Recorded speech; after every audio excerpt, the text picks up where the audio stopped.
26, and of course I'm here at the shop. Everyone else is staying home. Hopefully they had a good time last night and they get to hang out and relax today. But we'll show you guys what I got going in the shop. I got a lot of stuff getting ready to go out, and it seemed like a good time to do a post since there's nobody here.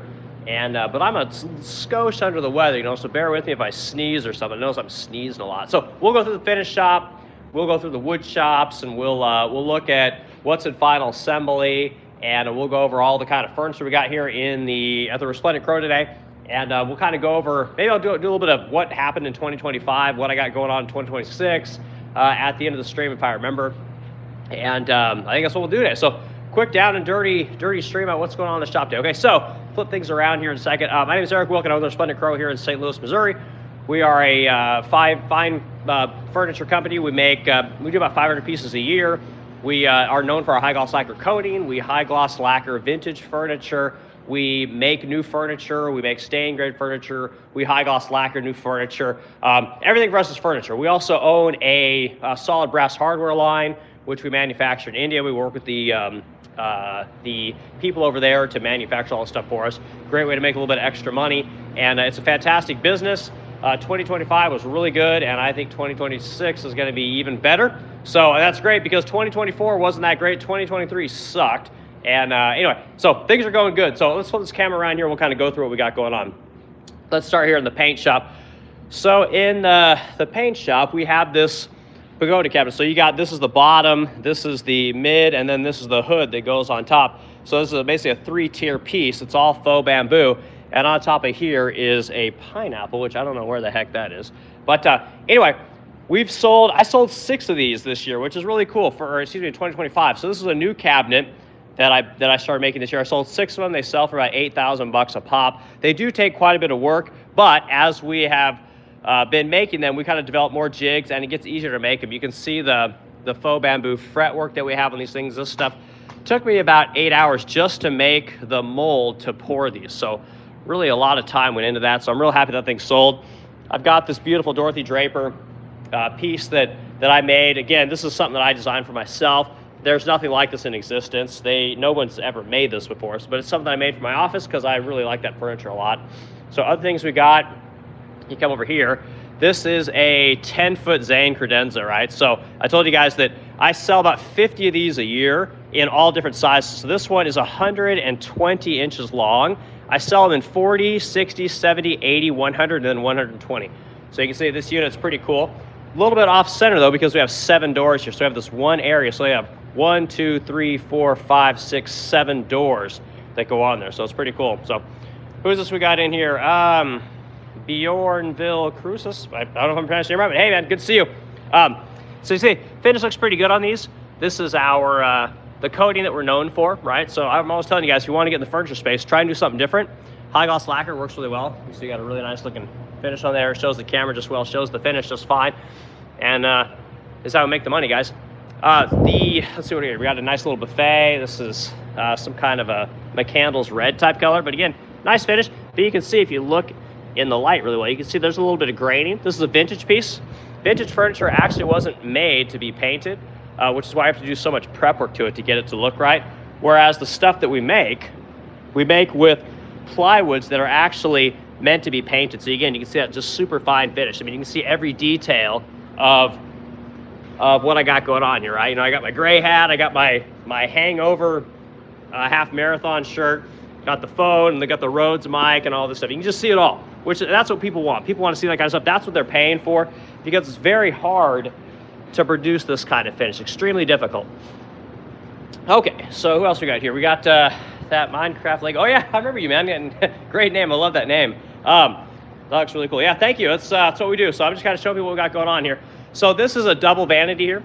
So you've got this one curved unit, and you have another curved unit here, and then you have the center unit that's going to have all the drawers, right? So when this cabinet is delivered, this unit will already be attached here. Then the shipper will take this unit and then screw them all together from the inside, pop all the drawers in there, and that's how we do that kind of stuff. But again, lots of detail, and we hand make all this stuff right here in St. Louis. I don't outsource anything. We make it all. So, and again, the inside is beautiful as well. Again, black always shows really well, so it's a little bit misleading, to be honest with you. But again, got a really nice 12 drawer dresser back here. These serpentine pieces are real popular. People seem to really like those nowadays. So yeah. So that's just over here in the kind of the drying area. So we'll go here to the drying room real quick. So in the drying room, we've got, again, lots of color, hang everything in. This just kind of keeps the dust off things in the short term. So it's a really cool looking piece. But we got a nice little Shangri-La piece you can see here. Another Zane credenza. Like I said, I told you guys, I sold 40 of these. I sold 42 of these this year in all different sizes. That's about $300,000, $400,000 in revenue. So this is the first coat, right? So you guys see how this this green, it's shiny, but it's nothing like what I just shown you, right? So this is coat number 1. So we'll stick a second coat on this thing after we'll flat sand this with a block, right? Get it nice and flat, and then we'll hit it again. So over here, we got a really nice looking, this is a dresser, if I remember correctly. Yeah, this is, what we call a triple dresser. But, you know, pretty nice. This thing's gonna need a little more work. You guys can see that there's, if I get in the light here, let me see. And that's kind of hard to see. But you can see a little bit of pitting, you know, so we'll end up having to sand this again and hit it one more time. We could wet sand and polish it. We'll have to kind of see what happens. But anyway, turned out real nice. But again, you got that really nice finish. But again, you guys can see, notice how the finish on this vintage piece, it's good, but it's not quite as good as the other pieces I was showing you over there.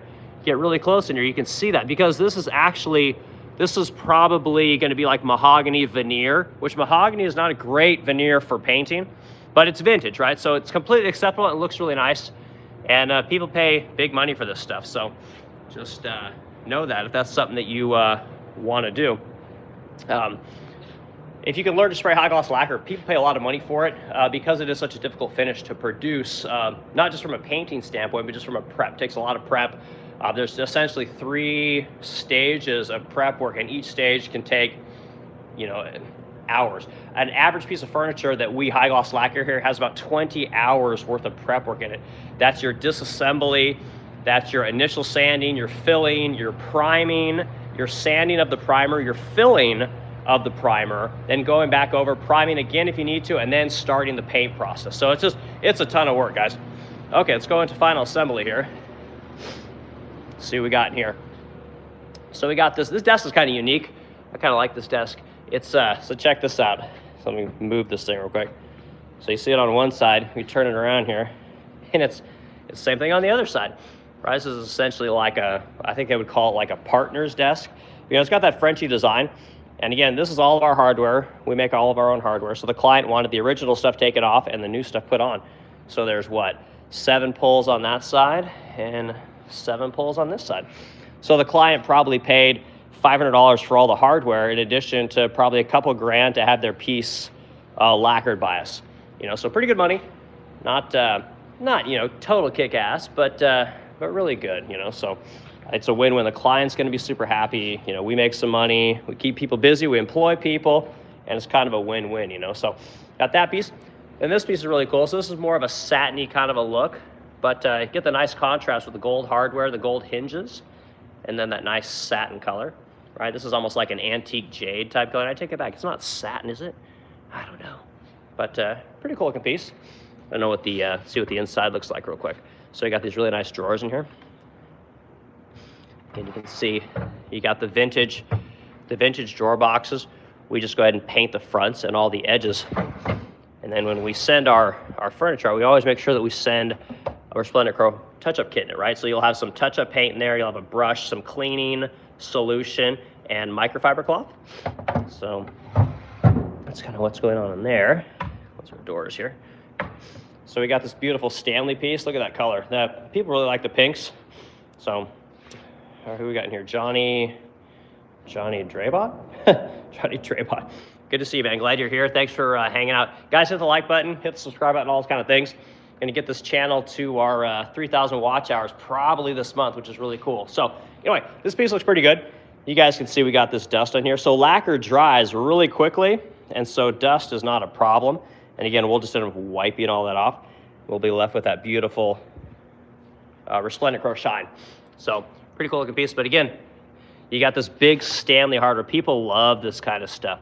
They really, They really like the large hardware that really grabs your eye. So this piece is really cool. And again, we've got the kind of the standard triple drawers on the insides, real common with vintage furniture. You got all your vintage Luan drawers in here. Stanley always used to make really cool stuff. Their stuff today is kind of not as impressive as it used to be, but they really do really nice work. Their vintage stuff is amazing, you know. So believe it or not, these doors are plastic. All this is plastic. The entire front of this thing, it's all plastic. They basically poured this and then attached it onto a piece of plywood, and that's how they made that door. So a little interesting knowledge for y'all there. So other things we have over here, still have this. This is a 100-inch Zane credenza. Client wanted us to add some faux bamboo to it, and it turned out pretty nice, right? How cool is that? So this client is just gonna love this piece when they get it. But again, you got that nice resplendent crow shine, and your lighter colors are not gonna be as reflective as your dark colors, right? So if I come over here to this one, this is a navy color, much more shiny than our light blue, right? You can still see it, and it's a nice reflection, but that's just how color works, right? And we come over here, we got yet another Zane. This is an 80-incher. This is gonna be, I believe, the color peony pink. So this one shines pretty good.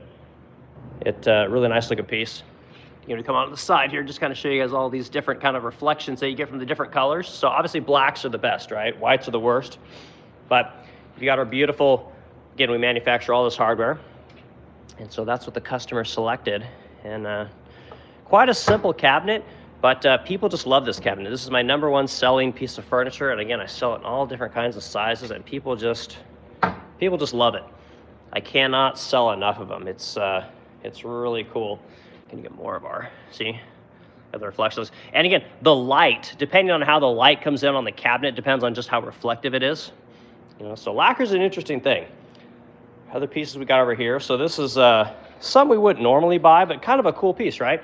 See that nice metal grating in the back? And you got this lift here. There'll be that arm there, right? So this would be a fantastic piece for the holidays. So typically we sell stuff like this for like Thanksgiving and around the holidays.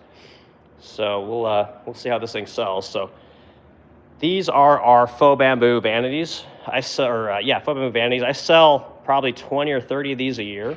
Again, pretty simple cabinet, but people just love them. They absolutely love so this color, this is kind of a burnt red, almost like a little bit of a clay type color. But again, pretty nice reflection if you're into the reflection thing.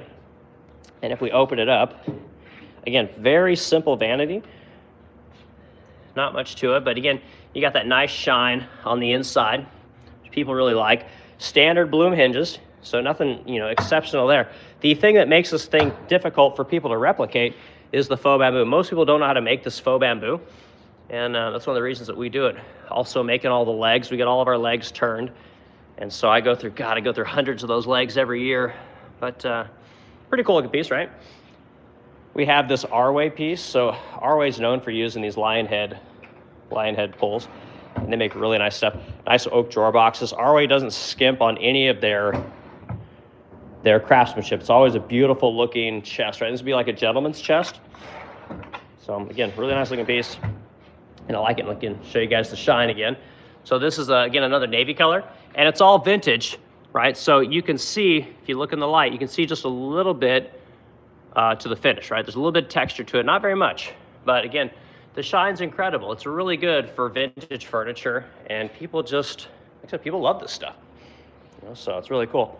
All right, who we got in here now? We got some kind of, almost looks like Ukrainian or something like that. Russia, okay, right, wow, that was close. Russia, glad you're here. Thanks for checking it out. This is a channel about furniture. We make furniture, we high gloss lacquer furniture. We do a lot of painting of furniture. And I try and just show people what the business is like, what it's really like to run a company, which I think Facebook, I think YouTube use a lot more of it. So again, this is a black, so you can see the shine. Shine's pretty good. Again, vintage, so you are going to see just a little bit of texture. We get as much as we can out, but it's very difficult to see on camera. But again, really nice when you come around. You got this nice serpentine shape, and we'll end up putting some kind of, I think we're going to put our hardware on here. But again, this piece sells for probably $2,500, but then by the time you add in all the hardware is probably another $500 or $600. And so you're going to have at least $3,000 wrapped up in this thing. So the profit margin is pretty good. on these specific pieces of furniture.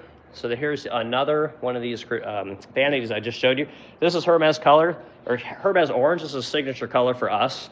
We call it Hermes orange because we got the color from a Hermes box. My wife just loves fancy shit. So anyway, cool looking piece. Again, we sell lots of these. People really like them for powder rooms. So cool looking piece.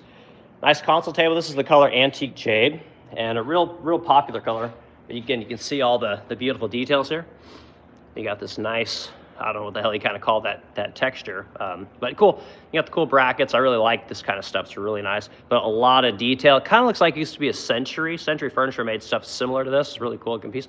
But again, when we ship anything, we always have a Resplendent Crow touch-up kit with all the goodies in it, so that people can fix their furniture if they need to. Truth is that lacquer is not the most durable finish in the world, right? So you got to take care of it. A lot of times corners will get dinged, right? Little spots like this will get dinged, and you can take that brush and you can just dip a little bit of paint on there, and that paint will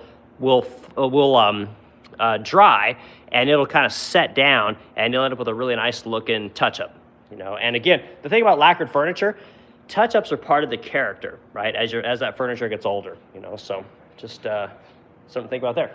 So other pieces we got in here. So I've probably shown you guys most of this stuff before. My wife's always painting weird stuff. She just loves to buy goofy things. So who knows if anything will ever happen to that. This piece I've shown you guys before. I'm surprised this one hasn't sold yet. Really nice looking faux bamboo gentleman's chest. A really cool piece. So this just got sold. Listed this yesterday. It sold right away. That's how it goes with a lot of these pieces. Women really like this. This color is called Salmonberry. And people love to put these in changing rooms or nurseries, I guess you might say. So really cool piece. But again, this is our sunflower hardware. We make that. Really nice looking stuff. And people just love it. You know, so last piece over here that's new. I'll show you. We got this, this nice looking, see if I can pull this dresser on it. Give me a second, guys. Focusing back here without doing too much damage to other things. Flip this around here. Here we go. I got it. Okay, so this one shows really nice. This is going to be, again, another nice navy color. And again, you got the beautiful reflection, and you come across the top. You can see all the, just shows everything. It's a really good looking color if you really want all that nice reflection. People seem to love that kind of stuff. But again, all of our hardware, I mean, we manufacture all this. This is our 3-inch hardware. We also make this in 2 and 4-inch. Again, you got your nice, these are going to be vintage oak drawer boxes with dovetails on the side. And yeah, cool stuff, guys. So that's what we got in final assembly. So yeah, we're just painting all kinds of stuff. We're very busy. End of the year was fantastic. Normally the end of the year is slow, to be quite honest with you, but this year didn't slow down at all.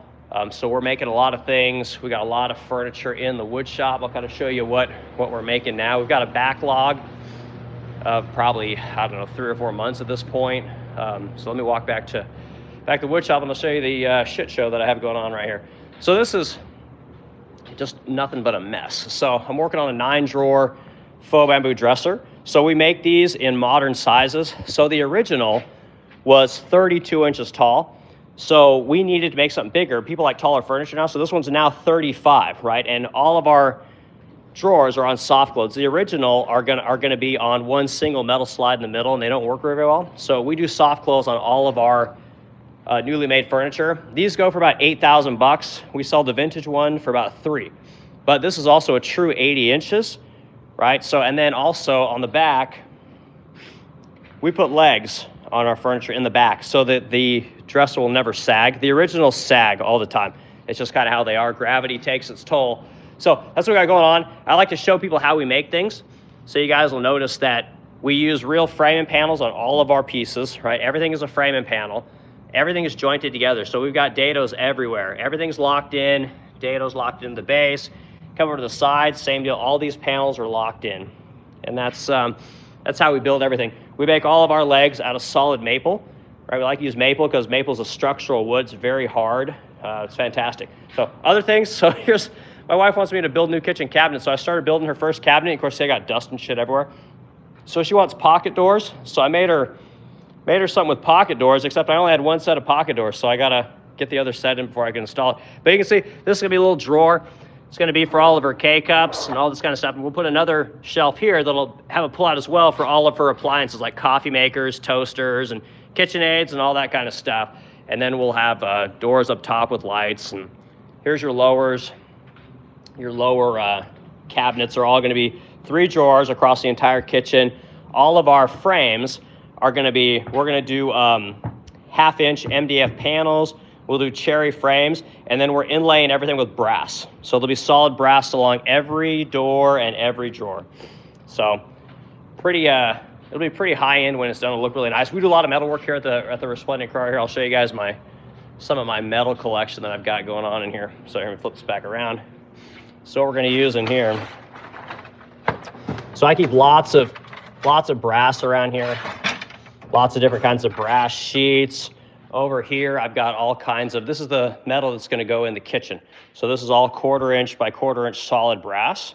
So what we'll end up doing is we'll end up creating an 1/8-inch radius along here, which you can do with a router. We will sand this and then we'll polish it, okay? And the way you do that is you get yourself a buffer and you have to get the right pads, right? So we got this big ass pad here with all of the right kind of compounds. And then you run that thing on there, it polishes up to a mere shine, just like the finish on all of our furniture. Absolutely beautiful when it's done. So look for that in the near future, probably on my wife's YouTube page and Instagram page. So here we've got this frickin' cabinet I'm never gonna get rid of. This is actually goes up to Martha's Vineyard. I sent it up there. They didn't like the top, so now I have to sand the top down and I have to refinish the top and then send it back to Martha's Vineyard. And while they were transporting it, they broke one of the legs, so we had to glue and screw everything back together on the legs. So a lot of rework to do on this thing. These are, I think I sold this for maybe $9,000 or $10,000. So it's gotta be right. Probably not gonna make any money on this at the end of the day, which really sucks, but sometimes it's just how it goes. But you can see that those packing companies, or the receiving companies, they do a great job at packing stuff up. They did a wonderful job. So, okay, over here, we are building tons more credenzas. So 80-inch, no, I take it back, 100-inch, 80-inchers. These are all 80-inchers. These are all the panels, right? And because we make everything right here, I don't outsource hardly anything. So this is the first year that I'm probably gonna start CNC cutting out all my parts since I make so many of the same cabinets. But you can see that when we make our panels, we put 1/8-inch nosing on everything. We don't use traditional edge banding for the most part. We do use it, but not very much. We actually take the time to glue all this on.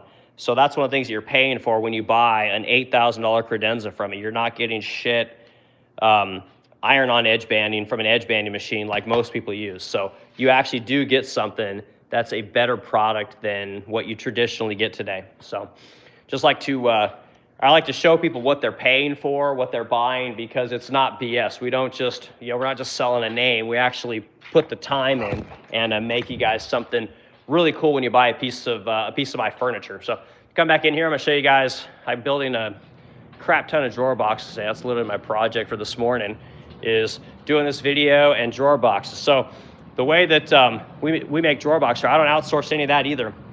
So I've got all these maple, these are gonna be your ends, these are all ends, right? And I use miter locks for everything. So there's a miter lock joint.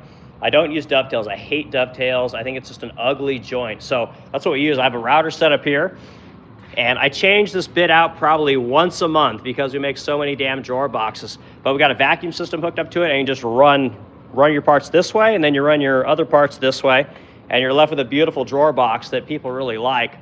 So over here, all of the rest of the drawer box materials, this is what I'm doing all day. Is just making all the drawer boxes for this particular dresser. So yeah, a lot of work going on there. So let's go to the sanding department real quick, and let's see what we got in the sanding department. I think the guys are crunching through stuff. We've been hiring people, and the thing about sanding is it kind of takes a specific person to do it. So we've been hiring and firing people to try and find the right people. Back here in receiving, so we got in some of these buffets, and again, you guys got a little bit of damage on here, but because we paint furniture, we can fix all of this stuff really easily, turn it around, sand it, paint it, sell this for probably $3,200. And again, I probably paid $200 for this, maybe. Probably paid even less for it. So you can see that the markup is really good, right? And the customer probably is going to want this hardware. So I'll end up taking the hardware off, putting our hardware on it, and probably upselling for another, $200 or $300 on top of that. So this will probably end up selling for $3,500, and it'll cost me $200 to acquire it. So pretty good deal there. We got some of these, I don't know what the hell these are, just kind of modern, I guess, console tables. I don't know what the hell my wife was buying those for. Nice little nightstands here. Very short though. Tough to sell expensive nightstands when they're that short because rich people have big beds, right? Big people have big rooms, and these little nightstands don't really fill them up. So we'll see what kind of happens there. Got this really beautiful little china cabinet. Pretty nice decorative fretwork, nice decorative onlays, and then we got another piece here, which I don't know where the hell that goes. Maybe that was supposed to go up there, maybe something like that. So yeah, so we'll get all that fixed, but a really cool looking piece. Nice details, really nice onlays.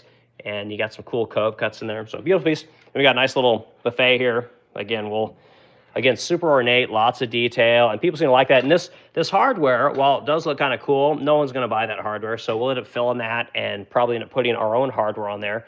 And again, you're looking at 8, 10, 12 pieces of hardware. So I mean, you're talking probably a $600 or $700 upcharge by the time that piece is bought. So yeah, that's how we make money. Hardware on top of furniture, and finding really unique, cool pieces that people pay big bucks for. Okay, so back here in Sandy's, look at it's almost empty in here. I don't think I've ever seen this. So that means we got to go upstairs where I have hundreds of pieces, and we're going to pull some more stuff down. So in here we got this Kindle piece that clearly they need to get back on. Kindle makes such beautiful furniture, guys. Look them up. Kindle Furniture in Michigan. Gorgeous stuff. So this is a console table that came back. This is a Century console table. You can see, look at that finish. It's so messed up. So you got to get rid of all that, get all that shit off there, and then repaint that thing. Beautiful card table here. A lot of detail, right? So the trick to sanding this kind of stuff is to use what they call mop sanders, or sometimes they call them star sanders. It's a good way to do that stuff. And you can also use chemical sander, which actually works pretty well. So just a couple little quick little tips for you.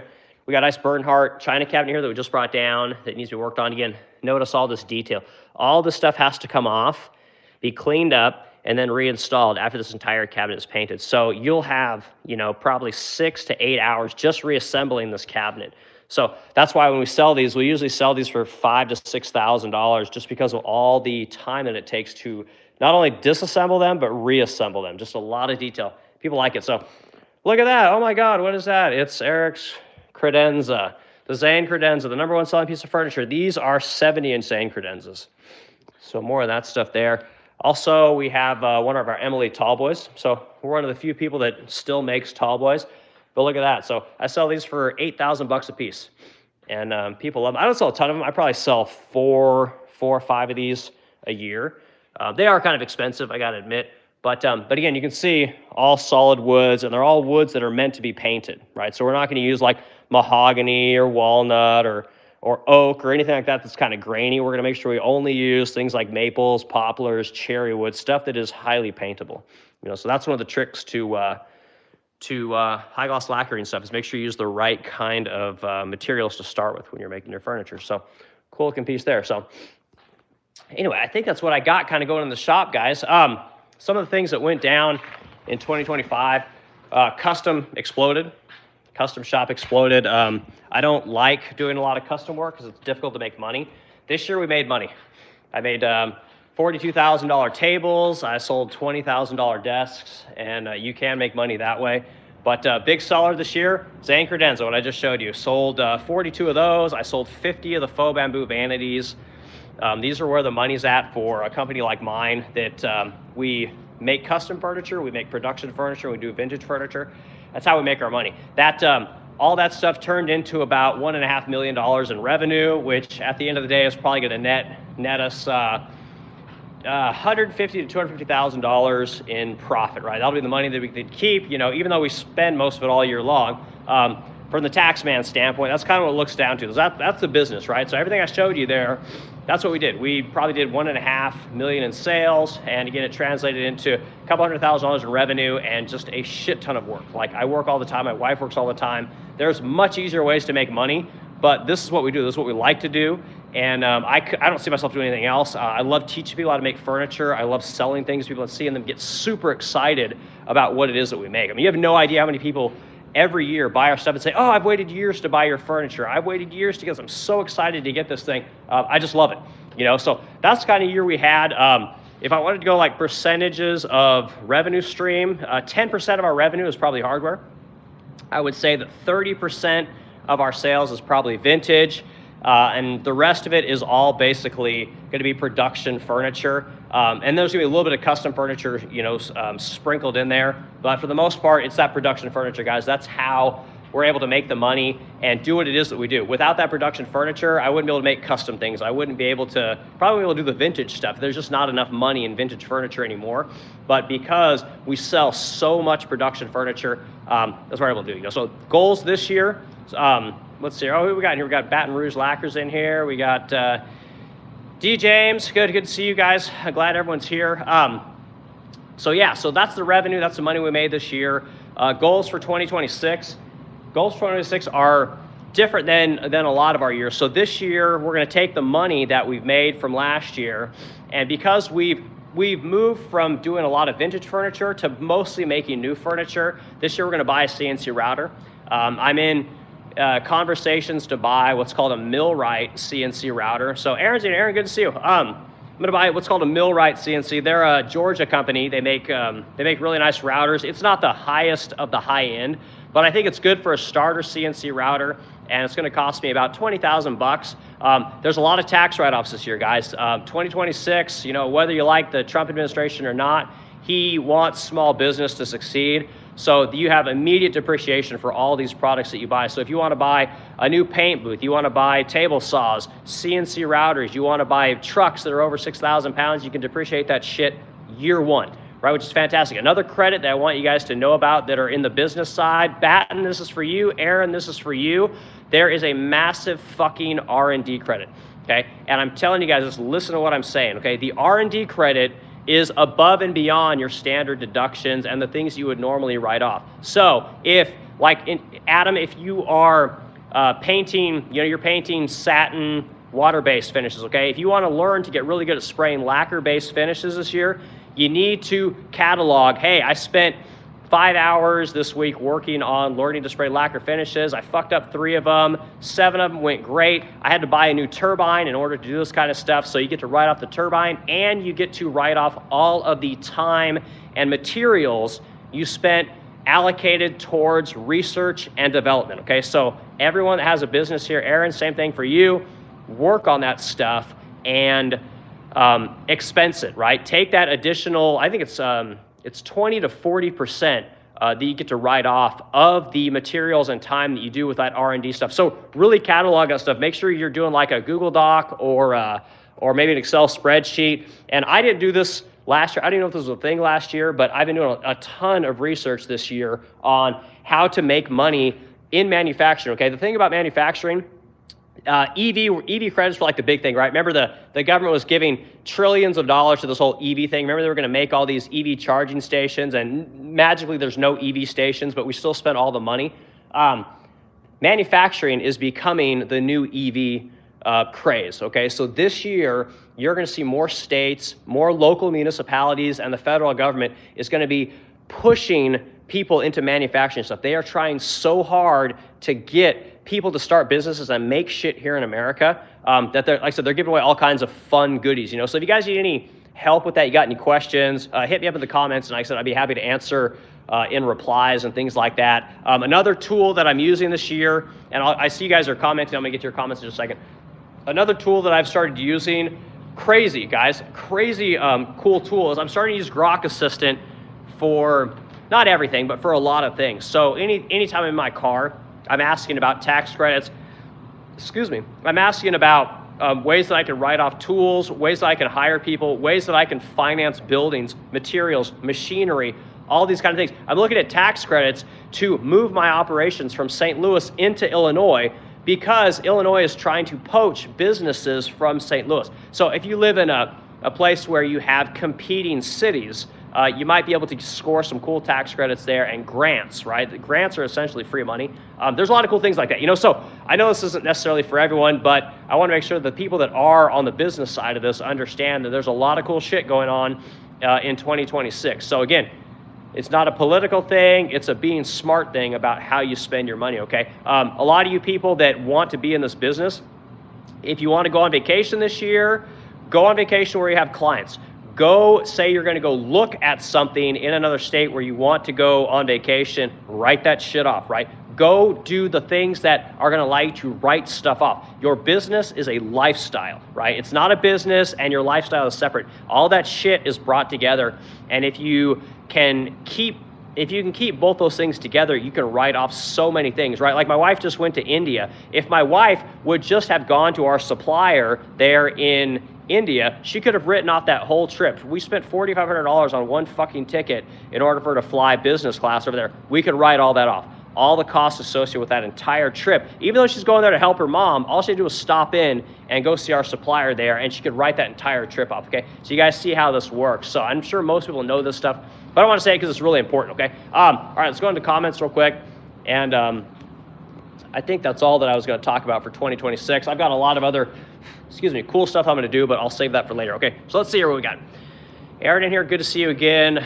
Batten, good to see you again. Okay, 20K for a CNC. What? Yeah, so there's a lot of different CNC companies, okay? So here, I'll give you the quick breakdown of the different kind of routers that I've looked at. So I spent the last year actually looking at routers. I've got a guy who cuts all my shit for me. He's got 2 badass CNCs. But basically, I don't run the volume for him to give me the time of day. And instead of messaging me back, he just doesn't fucking tell me anything. And then my wife has to call him, and then she chews my ass because I won't pick up the phone and call him. It's a very weird thing. So fuck this guy. I'm not doing that anymore. I'm going to go buy a CNC router and just do it all in-house, okay? And I'll flip this around.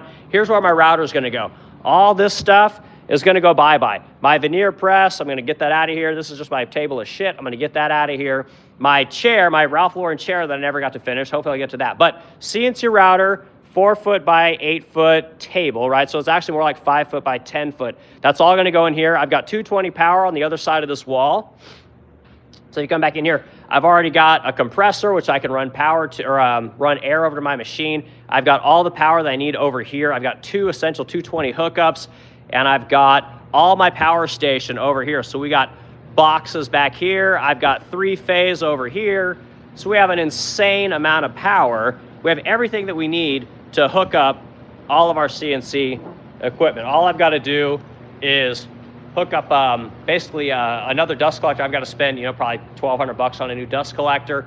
And the CNC router itself has its own vacuum system, right? The vacuum system is an additional $3,500, right? So 18 for the router, 3,500 for the vacuum system. So I guess it's 2,150. So maybe I was a little bit off there when I said 20K, but that's what it is. And that's for what's called a Millwright CNC. And that has a tool changer. It has a 7-carriage tool changer and touchscreen everything. So there's no more of this old having to have a computer with you, and doing the little remote control thing. Like all those days are gone. So the technology's come a long way, but you do have to assemble the router, which requires a lot of time, right? So that's what I'm looking at there. I looked at Shop Sabre. I called them up. I got a quote from them maybe 6 months ago. They want $64,000 for a machine that's delivered to my shop, no assembly required, basically the same specs as this Millwright machine, except it's a straight steel machine. It's going to weigh 4,000 pounds probably. It's a very different kind of a setup, but very cool machine, also made in America, but a little bit of a different business model, okay? So completely assembled as opposed to the one that I'm looking to buy where I actually have to assemble it. So you save money, but it's gonna cost you time, So that's what I looked at as far as routers go. I also looked at the Laguna CNC Smart Shop machine, and that's kind of old technology at this point, so I didn't go that way. So I think this Millwright one is the one that I'm gonna go with. And here's the tax side of it real quick.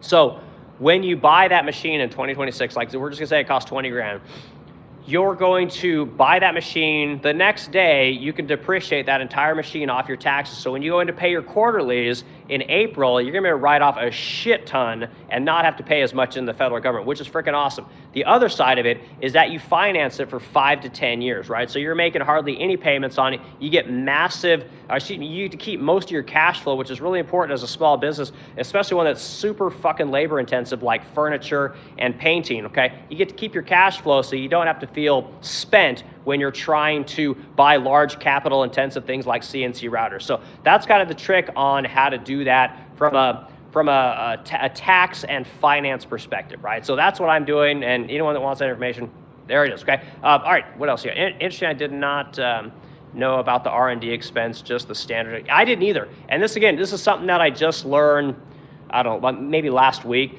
I would recommend to you guys that, again, use the Grok Assistant. It's freaking awesome. Just download the Grok app, not the one on X, the actual app itself. And you can just talk with it. If you guys go on my channel, I'm starting to do videos where I just talk to Grok about manufacturing, about corporate America, about companies like Restoration Hardware and how they've essentially sold out America for cheap labor. Use that money to finance jets and yachts and create an image of a company that doesn't really exist, right? They'll talk about worldly artisans and how much they love their employees, but they're paying $1.50 an hour and putting all the shit in the river, okay? Disgusting company, but they're able to do it because of the way that we incentivize the exploitation of the third world, right? These companies, they like to pass higher minimum wage laws here in America. They like to pass more EPA rules, more OSHA rules, add more safety equipment to all of the saws and the spray booths and all the stuff that we do, the people actually do the fucking work, but they push for all that stuff with this excess money that they get from cheap labor in these foreign countries, so that when Adam wants to start a painting business, or Aaron wants to do refinishing, or Eric wants to make furniture, it's more difficult for us to start our business because of all the costs associated with the regulations. We don't have the free cash that these companies use because we don't outsource all of our work. So I use Grok Assistant for all of this stuff. It's really helpful, and it's a fantastic way to identify all the specific tax breaks that we have today. So use that Grok Assistant, and I want you to search R&D tax credit 2026 big beautiful bill and say something to the effect of, explain it to me like a 5-year-old, right? And it'll literally talk to you like you're an idiot like me and let you figure out how to do that kind of stuff. So it's good for, like I said, it's good for something like 20 to 40% above and beyond your standard deduction for that specific thing. And it's good for up to like $100,000. So if you're a company like mine, here's another example real quick. If I buy a CNC router, okay, that router gets expensed 100% the day I buy it, right? I can write off my taxes immediately. So that's $20,000 that I get to write off of my profit that I don't have to pay taxes on, which is, no, I take it back. It's more like, it'll be more like $5,000 or $6,000. It's really helpful, okay? Now, the time that I spend learning to use that router, that's the stuff that you want to document. So when I load up 10 sheets of plywood, right, to learn how to straighten, when I load up whatever, 100 board feet of hardwood, I write all the material down, the hardwood, the plywood, the CNC router time that I spend doing this work, and it's something that you can write off. And you can do this as the owner of the business that does the work. Very important to remember this kind of stuff. Fantastic deduction, you know? So do the search on that kind of stuff. I think it's gonna be a big one for people as well. Like I said, the depreciation thing is just massive. And that's gonna be good for everybody here that sells to rich people, right? Rich people like to buy private jets. They like to buy G-Wagons. They like to buy Chanel handbags. They like to buy really expensive shit. Go take vacations to the Amalfi Coast, buy yachts, do all these kind of things.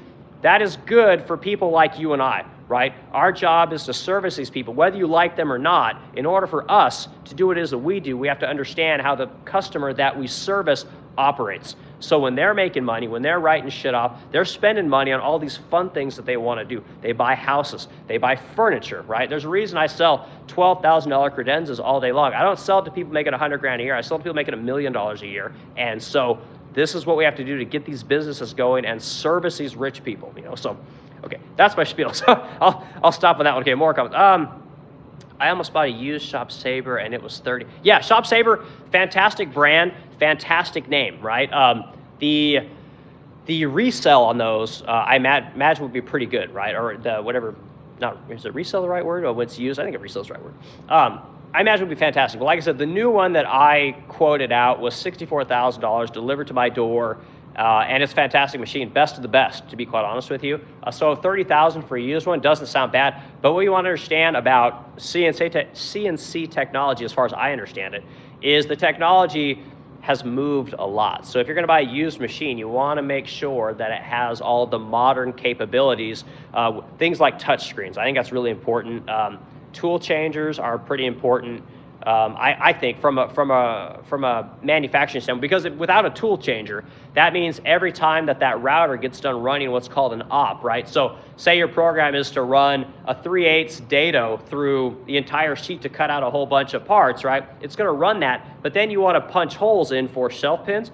You then got to stop the machine, load up a 1/4 inch straight cutting bit, so then it can then go in and go pop, pop, pop, pop, pop, pop, and zip out all those. Then you got to get the next bit. Maybe you got a cove or a reed or a bullnose or something. You got to load that bit up, and you have to physically do all this stuff. If you have a tool changer, the program itself automatically loads up the bit, right? And you'll have to have air and everything to hook up your router in order to do that. But it's really helpful when you're making furniture specifically, because it's very difficult to cut out any kind of ornate part with just one bit. Now, if you're just cutting out like standard panel parts, you could probably get away with it, but one of the benefits of a CNC router is it allows you to drill pilot holes, right? You can put in pilot holes for where all your hinges go. It can drill out all the hinge pockets for all your hinges. It can do, again, all the shelf pins, and it can create all the pilot holes for where specific things go. It makes it much easier for people to assemble furniture as opposed to mapping it all out, right? The pros, the master crafts people, we're good at mapping out everything. We're good at, looking at dimensions, different ways of measuring, doing arcs and bend radiuses and calculating circumferences and all these kind of things.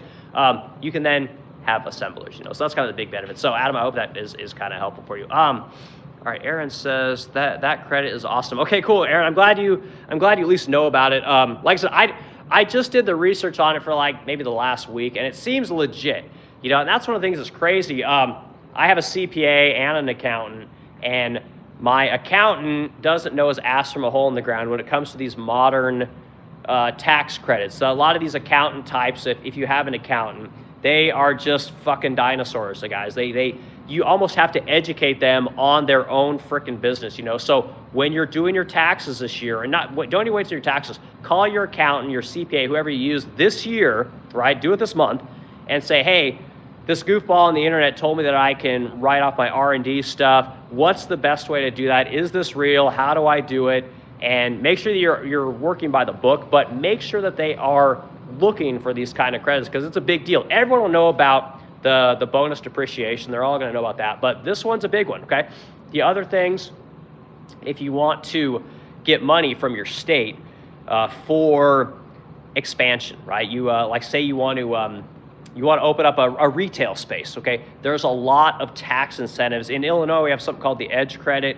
Here in St. Louis, I haven't looked in St. Louis because honestly, I don't want to expand here, if I'm being completely honest.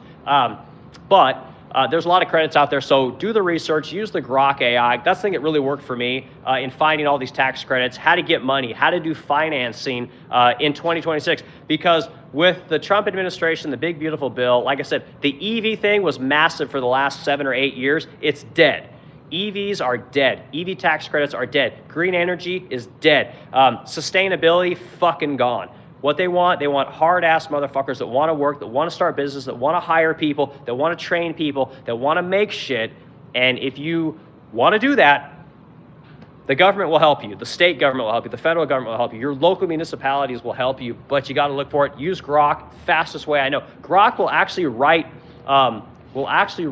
emails for you that you can then copy and paste onto your email and just send over to these city councils, to these, I forget whatever they're basically like city planners that are trying to bring manufacturing businesses into their cities, right? They're trying to poach businesses from other states, other cities, but you got to send an email and you got to have the conversation with these people. So I hope this stuff's helpful, guys. I didn't mean to talk about this so much, but I'm glad to help people, and I want to see people succeed in manufacturing. So if you guys want to get in the furniture space, you want to start a small business, that's what this channel is. I tell you guys what I do, what the business is really like, and I've tried to help people.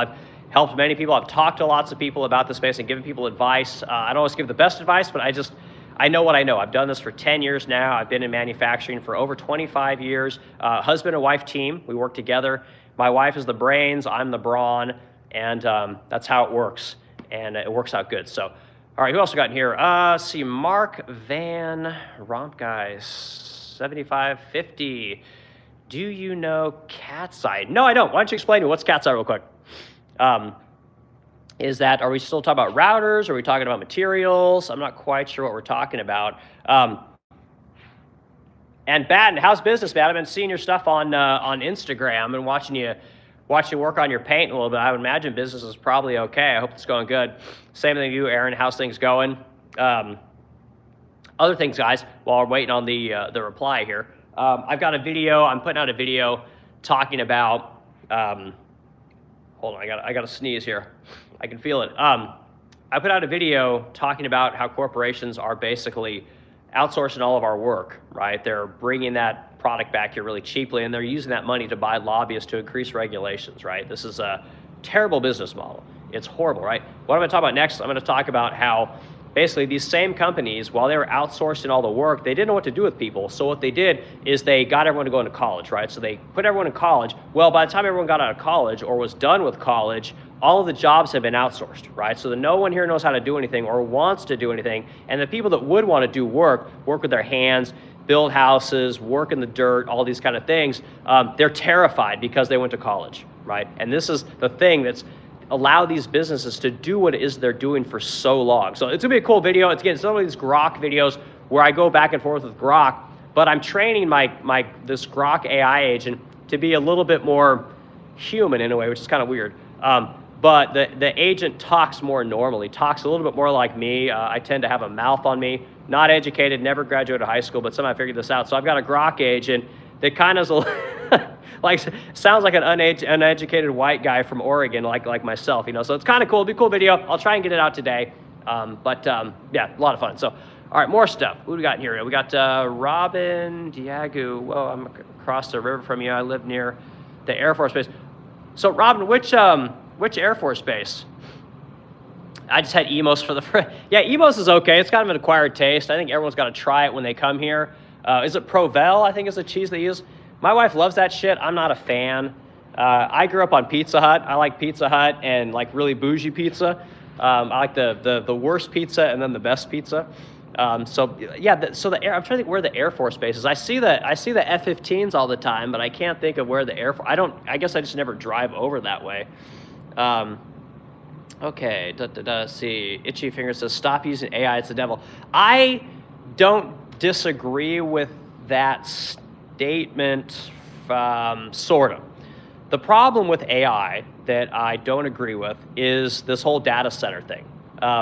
Here in Missouri, we've had a lot of cities pushing these data centers out. Like you get a lot of companies, they want to put this stuff in here. And the problem with the data centers, here's the thing that people don't talk about, is all of these companies that are putting these data centers, they don't just say, hey, I really want to put a data center in your area. I really think this would be great for your community. What they say is, hey, I'm going to put this data center in here. What kind of abatements can you give me? What kind of tax credits? What kind of property tax abatements can you give me? Can you give me tax, incentives? That's what they're doing, right? And then they say, we're going to bring jobs in here, right? Well, the jobs are there to bring in the facility, right, to make the HVAC, the concrete people, the construction people, the iron workers, all that kind of stuff. They come in here, they put that thing together, but then it's basically managed by a dozen people. And these are jobs that pay really well, but the dozen people that are making $120,000 a year, the taxes that they're paying into the city aren't going to offset the amount of benefits that the company got from the city, or from the state. And this is the problem with AI. This is a problem with all these people. What they're trying to do is, anytime you try and scale something, very difficult to scale something the right way. In fact, it's almost impossible. The only way to scale is essentially to cheat. To either make something digitally, which is what AI is, or to use foreign labor to bring the cost of production way down so that you can then use all that money for advertising, marketing, research and development, all these kind of things, because it's very difficult to grow very quickly if you have to do it the right way. It's very difficult, and again, I'm not a business expert. I mean, I just bust my ass all the time, but that's kind of how I see it. So from the standpoint of AI as a tool for learning, there's nothing like it.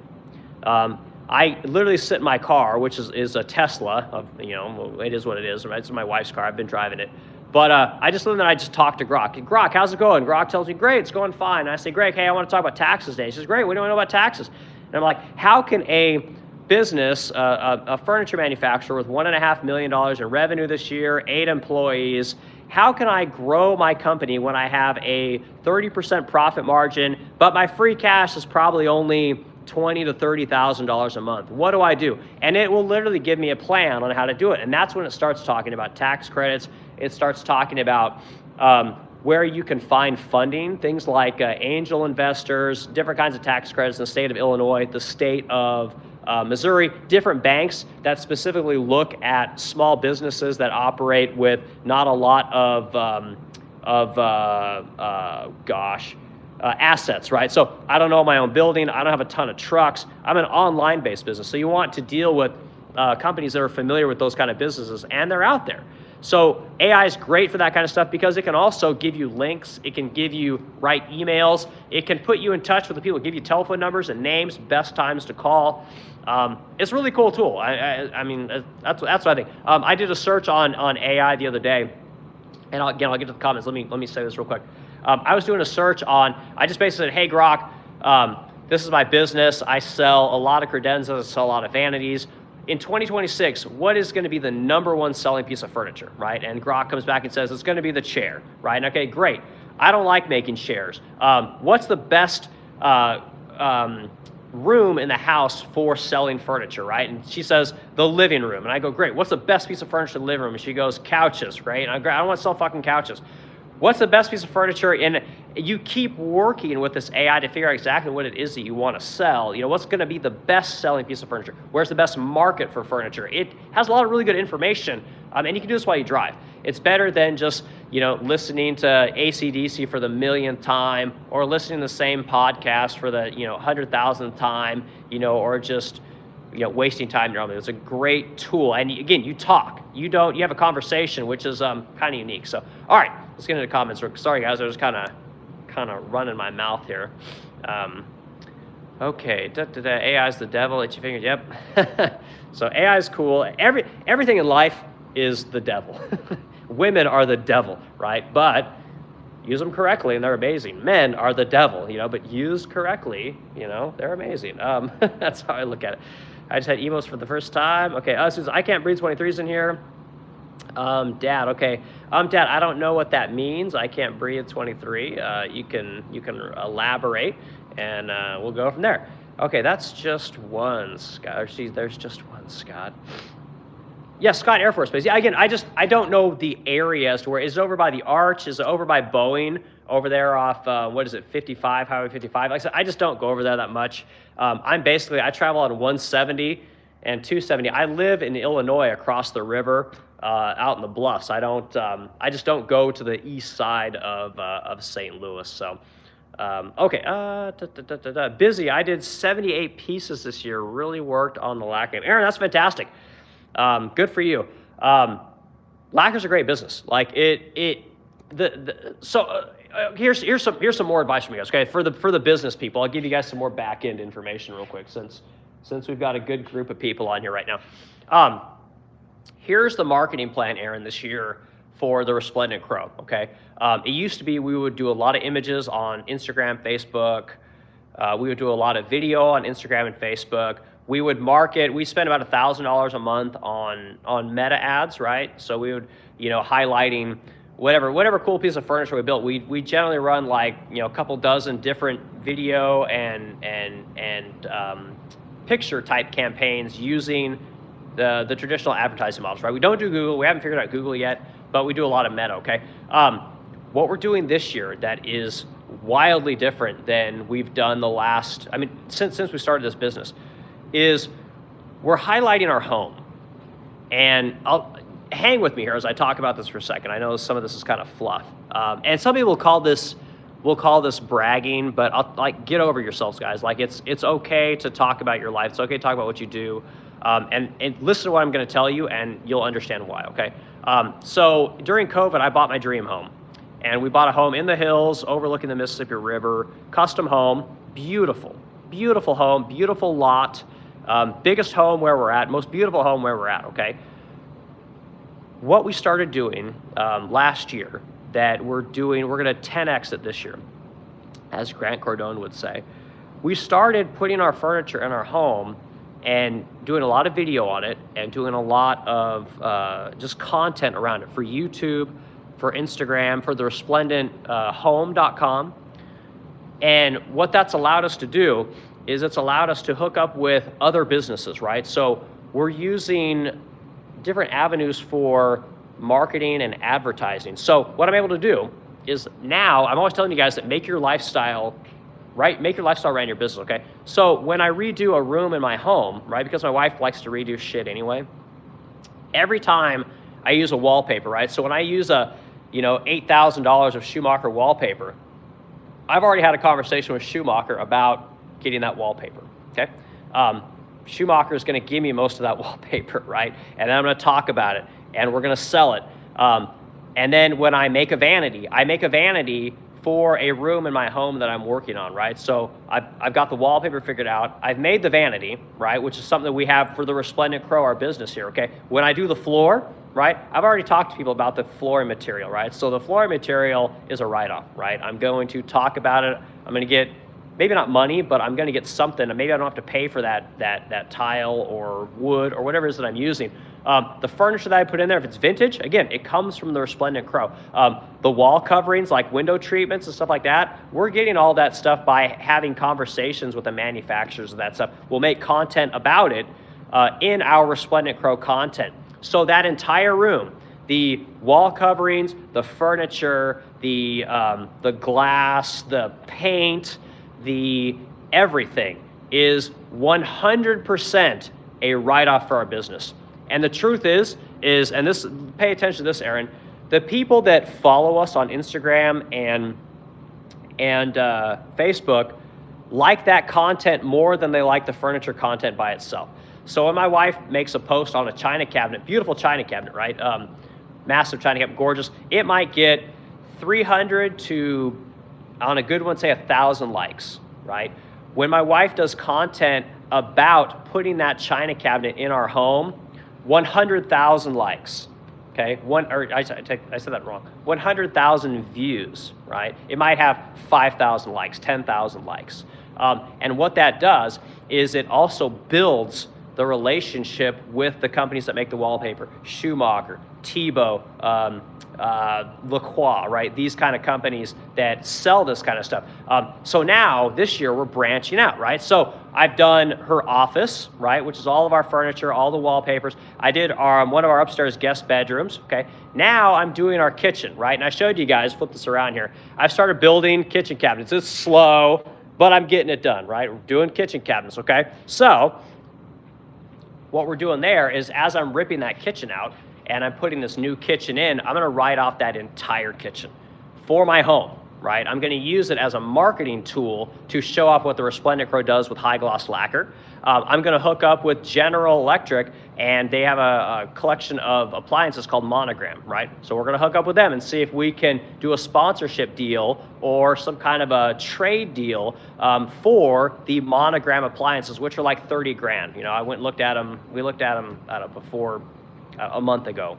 You know, and they're really cool, you know, so I don't really want to buy those outright. That's a big chunk of money. So we're going to talk to them about trading content for appliances, right? So you guys see how this kind of works. I hope I'm kind of painting a picture of what we're doing this year, which is very different than what we would traditionally do as business owners. It's not about our product so much as about us, our home, our products in our home, and how we do this stuff, right? It's not cool to just go buy some shit, put it in your home, and then people look at what you bought. They want to know what you did, right? And even as a company that does furniture, right, they want to know, like, hey, Eric made those cabinets. That's really cool. Oh my God, Sucheta designed this room. That's really cool. And that leads to more furniture sales, guys, because they like, know, and trust us. And this is the thing I see is going to really change in 2026. People aren't going to want to buy the same old thing. They're going to want to buy stuff from people that they know, because with tariffs coming in, it makes everything more expensive, right? And my guess is tariffs go up. If I'm being completely honest with you, if you want to buy shit in China, it's 50% now. It's probably going to go up to 100%. You want to buy stuff from Vietnam, it's 20% now. It could end up going up more. I mean, you know how Trump is. He just wakes up one morning, he's pissed off, he didn't get laid or whatever, and he's like, fuck that, I'm going to tariff everyone. He's a loose cannon. So that's what things we're doing. I hope this really helps people. It's kind of interesting the way business works, and I'm sorry if I'm losing people, but I have to talk about the business side of things as well, because I got people on here that I know do what it is that I do, and I want to see them succeed, and I hope this information is helpful. Okay, so go through more comments. I'm going to get out of here. I'm going to the casino today. Okay, let's see here. Let's see. Busy. I did 78 pieces this year. Yeah, Aaron's fantastic. Good for you. I hope I've given you some information about potentially marketing. People like people. One of the things I'm going to do this year, another thing, Aaron, I'm doing this year is I'm going to put tags on my furniture about who made the furniture, right? Who painted the furniture. Customers really like that kind of stuff. They really like it when they know who made their product. Having that signature is a really cool thing to do. So let's see, we got Robin in here. It's near Belleville. Okay, cool. I heard about that recently at the Armory. Let's see. Did the city confirm that's happening? Robin, I think I lost you. I'm not sure exactly what you're talking about with what is happening. You have to refresh my memory. I wish we still had rail. Union Station is its heyday, and all connections we used to have look so cool. Man, the railway stations, man, used to be freaking awesome. And that goes with everything, not just railway stations, but I mean, remember how cool old buildings are? You know, these have a lot of ornate details, you know, gargoyle eaves and just really ornate plaster work. All that shit's gone, man. When you go to those old railway stations, I mean, Grand Central Station, the one we have here in St. Louis, I think you said it was Union Station. You know, these places are just freaking awesome, and we just don't have that anymore. You know, for whatever reason, people aren't into that. And I think a lot of it is because, again, we sent everyone to college. People that go to college that are knowledge workers, they don't care about aesthetics. And I know I'm generalizing, people don't like that, but that's just how I see it. I think that as more people move into working with their hands again, making shit, understanding how hard it is to make stuff, I think it'll actually bring back that ornate and beautiful aesthetic that we had around the turn of the century. I mean, the Victorians really dialed it up to 11. And every decade since, it's gotten worse and worse. To now, what we have is everyone just makes, you know, taupe buildings with right angles and, you know, no details, because details cost money, and it's all about the bottom line for people. When your society lives this life, you know, every a quarter at a lifetime, it's like, how the hell do you plan to do anything? It's we got a lot of work to do. Okay. Mirror on the wall. I need a dresser drawer. Gonna check out your site. Yeah, do it. It's cool stuff. But more importantly, if you're here, I tell everyone, anyone that follows me on Instagram, Facebook, YouTube, whatever, just come in. Stop in. Google the Resplendent Crow, see our address, and come in. Come in any day of the week. We're here 10 to 12 hours a day. I'm here most of the time. And I'll give you a tour. I'll show you kind of what we do. You can look at it, what it is that we do, and how it's done. And it's cool business. You know, it's a real business. This is not, we don't outsource shit. We make everything here, and it's just an old school mom and pop type of business, and it's a lot of work, but that's what we choose to do. So come on out. Okay, something's up with Instagram marketing, and they're really hard to come up with any kind of coherent strategy for that works. Yeah, you know, and I'm just telling you what it is that we're doing this year. Suchetta's grown her Instagram following about 10% in the last 6 months. She was stuck at 80,000 followers for a long time because she just didn't put a lot of time into it. And then she really started hitting it hard with what I was telling you guys about, doing the long form video, doing the DIY stuff, showing off our home, showing our furniture in our home, showing off all the design stuff that Suchetta does. And I think she's 93,000 followers at this point, which is good. And she's starting to make money on Instagram. When you get posts that have a lot of traffic, you can make money. It's not a lot of money, you know, but that's how you make money. You make money a little bit at a time. You know, a lot of different revenue streams turn into something, you know, that means something. So, all right, Aaron, I've seen that pivot. I'm working with learning FPE and doing my powder bath. I'm trying to work on content. Yeah, and honestly, guys, I fucking hate content. Like, I like talking to people about the furniture. I like talking about the business of making furniture, of painting, all these kind of things. I like physically showing people how to do things. I would much rather do it in person. Like when I do like in-depth conversations with people, I prefer to do it on the telephone or in person. It's easier to have a real conversation about stuff. Whereas the content side, it's like you have to do everything twice, or you got to set stuff up before you get it done. It's like, I just fucking need to make stuff. I can't constantly make sure I got good lighting, make sure the camera's clean, make sure the battery's charged, all this kind of stuff, make sure I got the right angle with the tripods. And it sucks, man. But it's the world we live in today, Aaron, and there's just nothing you can do about it. It is what it is, and the best thing you can do is just be the best. Like with anything. Don't bitch about it. Just be the best, learn what you can, and, you know, slay your enemies, as they say. Okay, I'm using the bathroom as marketing to perhaps start doing built-ins and badass bars in people's homes. I'm writing out the bathroom as marketing. 100%, you got it. You nailed it, right? And again, what did I tell you about the R&D tax credit, okay? You just said it yourself.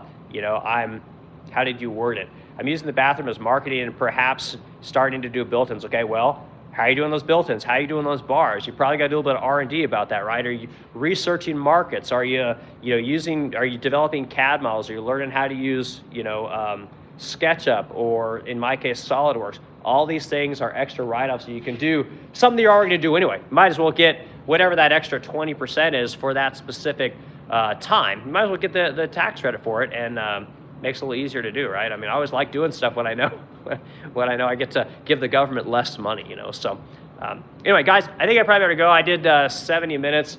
I've got to, like I said, I got to work on this dresser behind me. I got to build a bunch of drawer boxes, and I'll keep putting out the content. But I appreciate everyone hanging out today. I hope everyone has a fantastic New Year's Day, and I hope you guys do well in your businesses. If this is the thing that you're into, try and do these talks as regular as I can. I try and do what's in the shop, once a week if I can. I don't always get to it.